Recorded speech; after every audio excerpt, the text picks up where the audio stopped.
Cuma yang menjadi masalahnya bila dia meltdown. Di luar jangka, di luar kawalan saya, mau cuba membunuh suami saya. Itu yang rasa boleh bunuh benda. Dia tiba-tiba dibawa dari satu tempat, dia pukul saya pusing belakang, dia datang, saya masuk. Dari situlah timbulnya konflik dan isu-isu yang tidak ada, dia ada.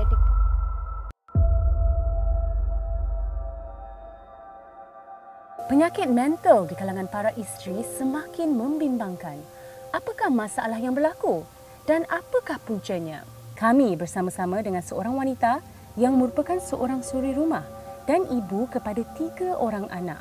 Mengalami masalah mental pada tahun 2018 dan kini setelah dirawat di hospital, semakin hari beliau semakin pulih.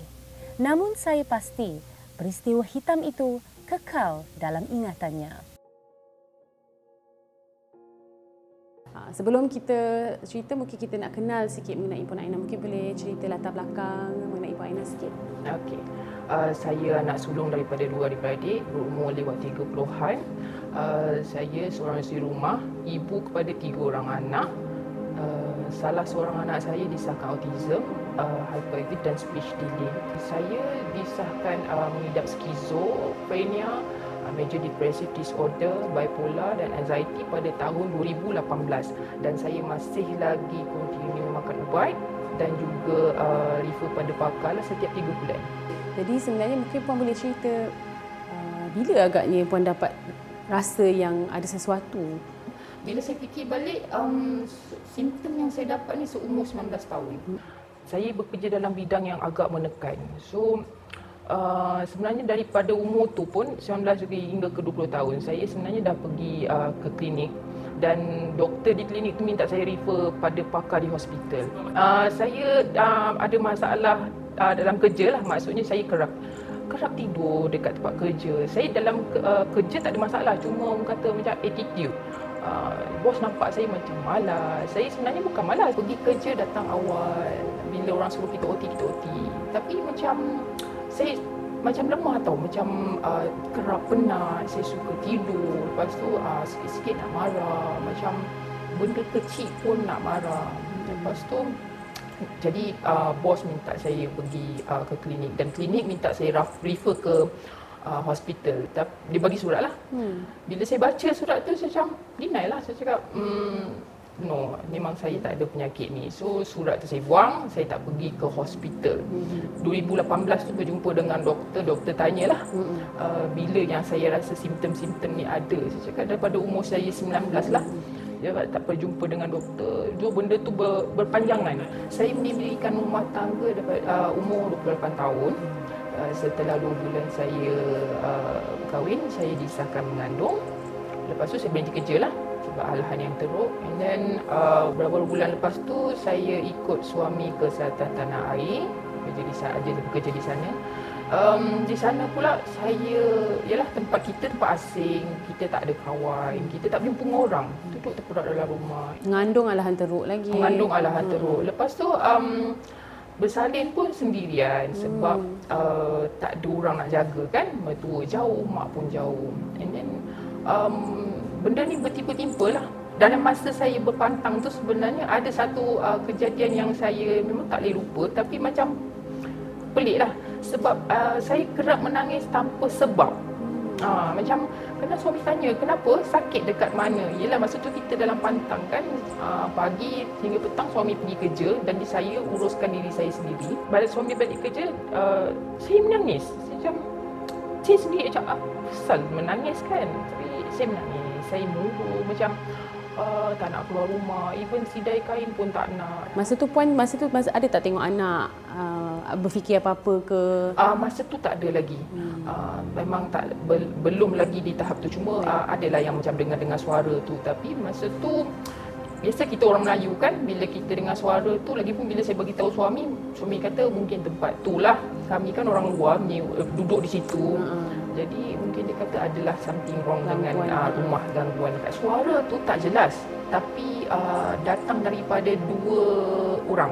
Maksudnya seorang lelaki dan seorang perempuan. Kita di luar dan orang tu di dalam bilik. Jadi dia tutup pintu, kita di luar. Dia mungkin cakap, jadi macam berbisik-bisik macam tu. Dan saya kerap nampak kelibat kelibat tu yang sangat mengerikan lah. Macam dia follow. Kalau kita even tengah solat pun kita rasa macam ada makmum ke belakang yang solat dengan kita. Kita dekat dapur, ada orang dekat luar. Ada tu pun kadang-kadang suara tu pun kadang-kadang dia boleh menyerupai suara-suara orang yang kita kenal. Puan interpret sendiri sebagai tengah bercakap benda tak elok pasal Puan. Yang tu pula macam mana? Bila saya dengar tu kan, saya akan rasa macam dia sedang mengutuk saya. Saya rasa macam orang sebelah ataupun kawan-kawan saya sedang mengutuk saya. Macam tu.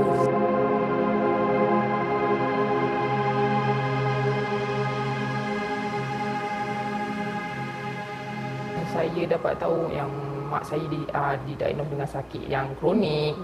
Lepas tu keraplah masuk ICU arwah mak saya ni. Dan banyak orang kata dekat situ masalah yang bertimpa-timpa. Lepas tu saya berpindah pula ke utara tanah air. Pun jauh juga daripada keluarga saya. Di situ pun saya masih lagi tak berkawan. Lepas tu saya mengandungkan anak kedua. Mengandungkan anak kedua, dalam 2 bulan macam tu arwah mak saya meninggal. Masa tu alahan juga tak masa? Tak ada alahan, tapi saya tumpah darah sebanyak 5 kali. Tak sampai 8 bulan saya melahirkan anak nombor 2, didiagnoskan pula dengan pundi empedu tersumbat. Jadi kena masuk ward. Masa tu anak yang nombor 2 masih menyusu badan, masuk ward dalam 5 hari, buat rawatan di sana, di hospital. Lepas tu keluar balik, tak lama lepas tu masuk ke kecemasan balik, saya disahkan penyakit yang sama.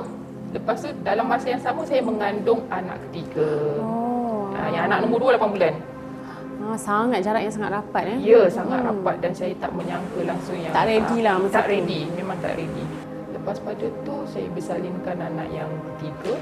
Dalam masa tu juga saya dapat tahu yang anak saya dia suspek autism, hyperactive dan speech delay. Dari ibu mana yang rasa boleh terima benda tu? Saya rasa benda tu macam terlalu banyak untuk saya terima, untuk saya dalam pada pikul. masa-masa yang sama Dalam masa yang sama dan rasanya tak terlalu panjang pun masa tu. Saya cepat letih, kerap marah. Lepas tu pelupa yang teruk sangat. Lepas tu saya keraplah dengar suara-suara. Dan salah satunya yang saya rasa teruk sangat bila saya kena anxiety tu.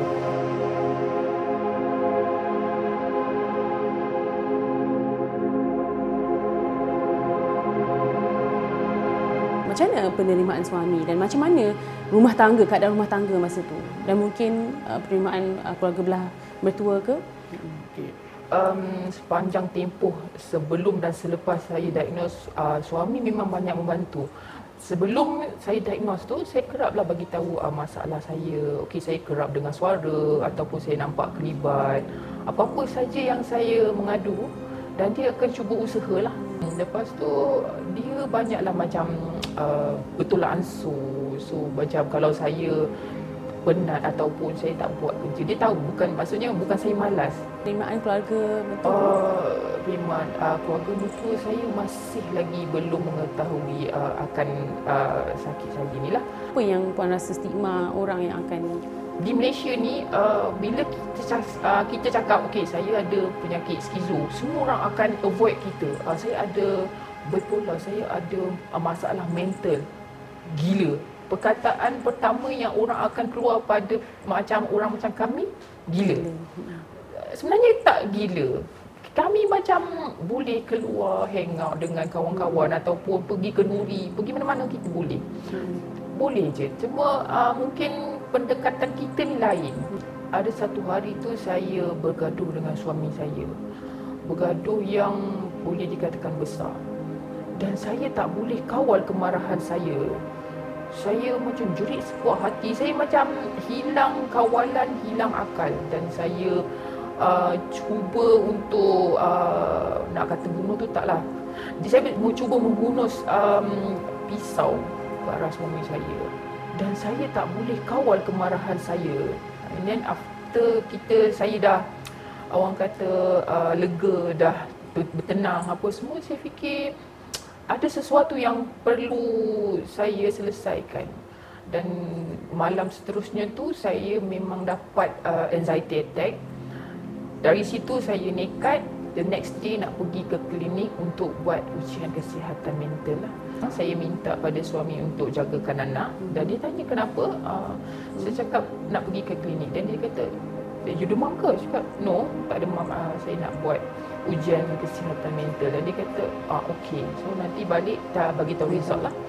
So jumpa klinik tu, pergi dekat petugas tu minta nak buat ujian kesihatan dan petugas tu agak terkejut sebab biasanya kes-kes macam ni dia refer daripada mana-mana kan. Ini saya sendiri yang pergi minta untuk menjalankan ujian tu. Dan ujian tu dia punya result dia sangat teruk. Sampaikan saya, klinik tu memang agak kelang kabut lah sekejap dengan result saya tu dan saya perlu refer ke hospital besar pada masa tu juga. Pertama kali saya dapat tahu, yang doktor dapat tahu result tu, dia kata kalau saya tak pergi on that time, kemungkinan untuk bunuh diri atau bunuh orang lain sangat tinggi.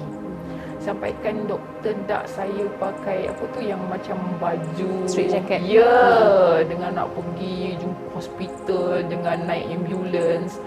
Saya refuse sebab saya pada saya masa tu saya tak nak nanti orang nampak saya macam orang gila. Puan, kalau Puan baca news kan, ada berita-berita mengenai orang yang ada masalah mental dan buat macam-macam kan, sembelih anak, bunuh anak, ada efek tak Puan rasa? Memang ada efek. Maksudnya macam bila kita baca tu cakap kan, macam boleh berjadi pada diri kita sendiri dan benda tu akan buat kita sangat takut. Takut kita di luar jangka, di luar kawalan diri sendiri kan untuk buat benda tu. Sebab tu bila saya sendiri baca dalam berita benda-benda macam ni, pertama sekali kita tak boleh nak tunding jari pada yang si pembunuh tu. Terutamanya kadang-kadang kita yang selalu banyak kita dengar, ibu bunuh anak. Mana ada ibu yang nak bunuh anak? Jadi sekarang ni dah kini 2 tahun melalui apa semua. Jadi ada tak Puan rasa perbezaan daripada sebelum dan selepas treatment ni? Ya, alhamdulillah selepas saya mendapatkan rawatan pakar, saya dah berjumpa pakar kaunseling dan saya makan ubat saranan doktor. Alhamdulillah memang banyak perubahan yang saya dapat lah. Saya lebih tenang, saya lebih selesa lah dengan diri saya sekarang ni. Jadi macam mana Puan dengan anak yang kedua ni, macam mana Puan? Alhamdulillah dengan anak istimewa ni, sebab saya memang ikut pada terapi yang dah telah disediakan doktor untuk anak saya. Cuma yang menjadi masalahnya bila dia meltdown. Bila dia meltdown, kita penyakit macam ni, jadi dua-dua boleh kemungkinan untuk meltdown dua-dua tu memang besar lah. Tapi alhamdulillah selepas saya dapat rawatan dan makan ubat, bila dia meltdown saya lebih cool, saya lebih tenang. So apa Puan boleh pesan kepada wanita yang mungkin dia dah rasa ada something wrong ni? So mungkin apa yang Puan boleh sarankan?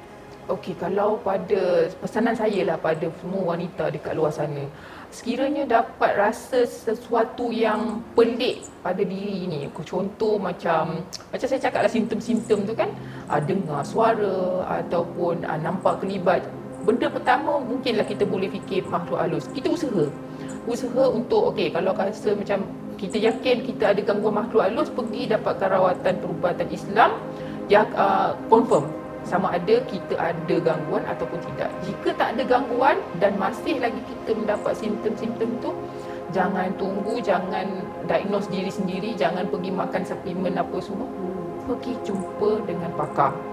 Kes yang berkaitan dengan masukkan wanita kan, yang berumah tangga dan ada anak dan ada masalah kita panggil kesihatan mental yang berkaitan dengan masalah rumah tangga itu sendiri kan, ataupun daripada tekanan daripada rumah tangga itu sendiri yang menyebabkan bukan setakatnya sebab bila wanita tu terlalu tertekan pada masa yang lama dan tidak dapat keluar daripada tekanan itu, jadi dia menyebabkan seseorang itu saja tertekan ataupun kita panggil stres, tapi dia akan boleh menjadi gangguan masalah kesihatan mental. Jadi tekanan tu berterusan sama ada di dalam atau dari luaran dia.